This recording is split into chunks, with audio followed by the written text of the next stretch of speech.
Well, to be honest, I haven't eaten since Tuesday, so I would say not on that front. But it is important to reinforce community, and it is always a pleasure to talk to you. Well, thank you so much, Heather. How did you experience election night? Was this something that caught you off guard? Was it something that was expected? What was your experience on that?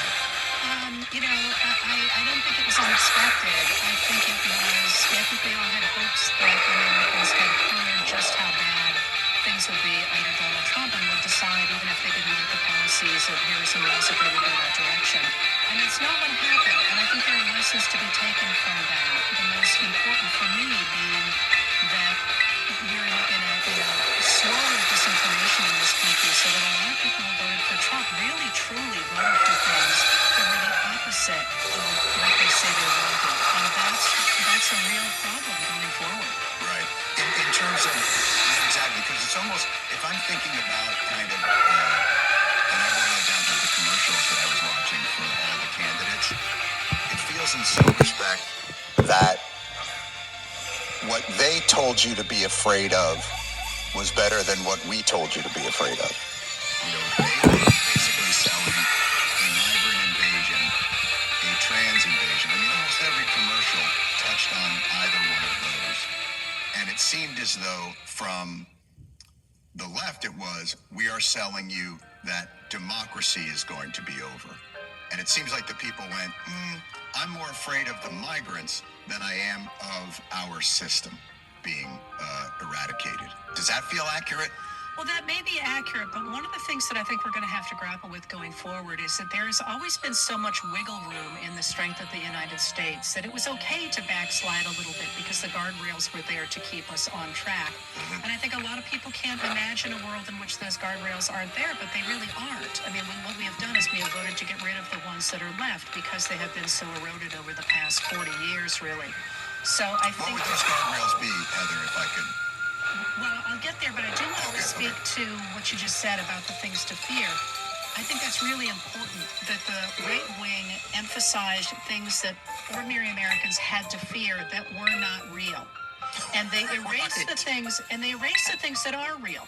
I mean, objectively, our economy is fabulous. One of the best economies, or the best economy we've had since the 1960s. Real wages for 80% of Americans have gone up.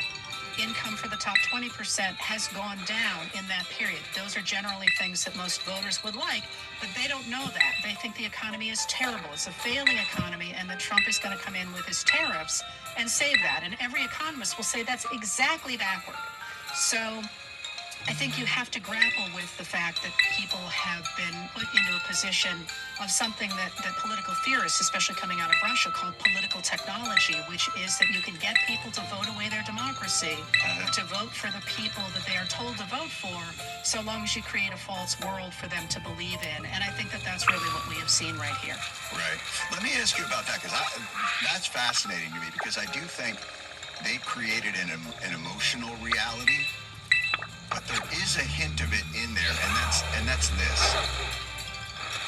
We look objectively at the markers for the economy in terms of GDP or wages or infrastructure investment and all those things as being the envy of the world.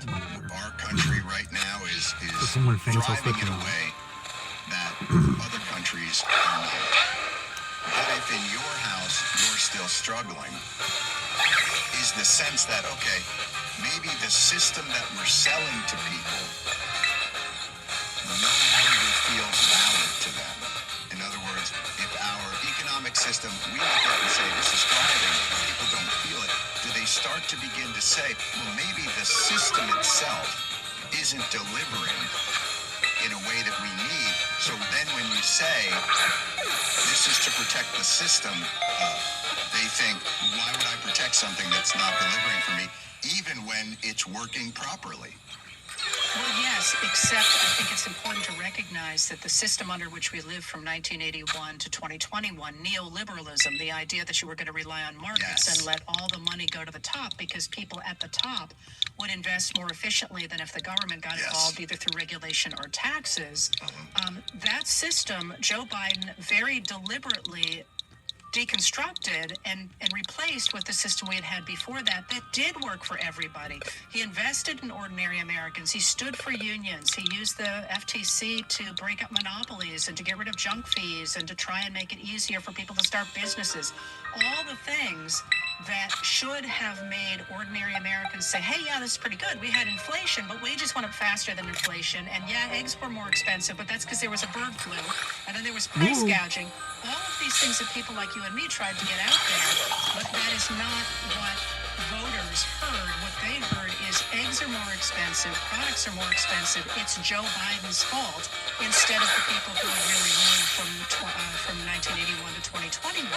And instead, what have they done? They have elected somebody who has vowed to put those old things back in place and make their lives more expensive, and then turn around and blame what they call the liberals, who they think are responsible for the cost of things because of their policies and because they have been working to do that. So also, Heather, you brought up a really interesting point, which is people are wanting to return to a system that they seem to be rejecting. But what was so interesting to me